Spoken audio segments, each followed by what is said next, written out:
to collectively improve the nation's cybersecurity. The president says he made it clear to Russian President Vladimir Putin to hold cyber criminals accountable. The president delivered remarks after meeting with several members of his cabinet, national security team, and leaders from Silicon Valley.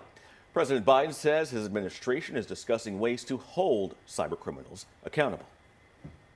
And because the cybersecurity is a global issue, we've also rallied G7 countries to hold nations who harbor ransomware criminals accountable. And I might add, So again, that meeting included Silicon Valley CEOs, tech CEOs here. So joining us to talk more about that meeting that happened today, the ever-increasing cybersecurity threat we're facing is Stephen Manley, Chief Technology Officer at Silicon Valley-based Druva. Thank you so much for joining us, Stephen. We appreciate it.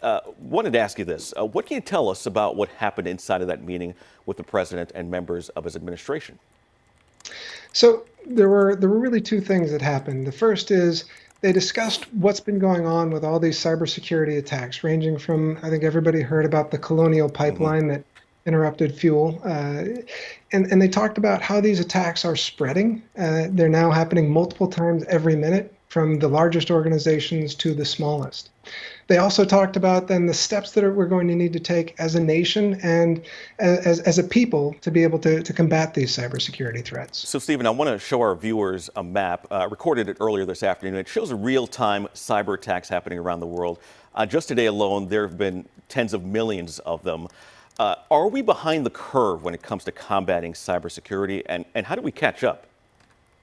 So I think as a nation and as a people, probably the most important thing the Cybersecurity Summit's going to do is bring attention to this issue, because I do think as a nation, we're somewhat behind the curve in terms of taking it seriously.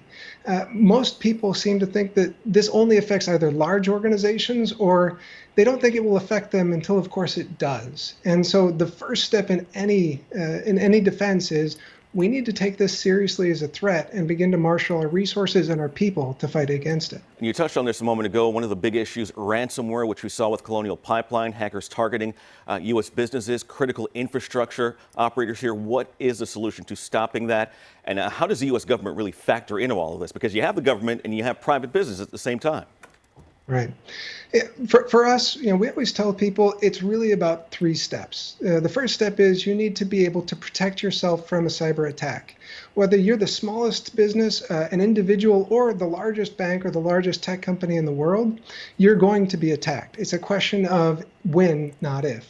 And so you need to have protection put in place. You need to back up your infrastructure so that then, second, when you detect, you're able to then take the third step, which is to recover.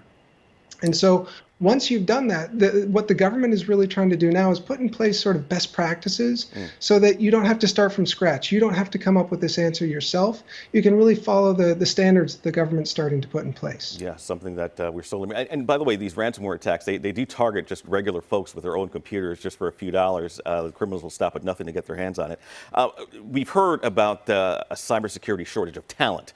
Here in the U.S., you run a company that focuses on cybersecurity. How much is that contributing to the cybersecurity threat that we're experiencing in the country today? Yeah, I think it kind of goes hand in glove that we have a lack of cybersecurity professionals because, frankly, again, as a country, we haven't taken this as seriously as we should have. And then the lack of those professionals means that we continue to not take it as seriously as we should. And so this is something that I think really everybody needs to start defending themselves, just learn basic best practices. But then we do need to build a pipeline starting from our schools all the way up to take cybersecurity seriously. Yeah, I learned about these threat maps by visiting a school once that focused on teaching students, high school students, about cybersecurity because they need so many people in the field. Has your company, or do you know of initiatives aimed at reaching out to these schools, these high school students, middle school students, perhaps to get them interested in cybersecurity? Oh, absolutely. There are multiple initiatives, and in a lot of cases, what we try to encourage people, especially in schools, is there are lots of coding organizations, and I know, for example, at the Cybersecurity Summit, organizations like Girls Who Code are there, and really just learning the basics of coding, the basics of computers is the first step. And then what we want to do is obviously interest people specifically in sort of backup and cybersecurity to make sure that they're keeping themselves safe. It's a whole new world, a whole new career for kids to focus on. You get them really young because it's pretty interesting stuff, and we'll need all the people that we can. Stephen Manley, Chief Technology Officer at Silicon Valley-based Druva, thank you so much for your insight this afternoon. We appreciate it.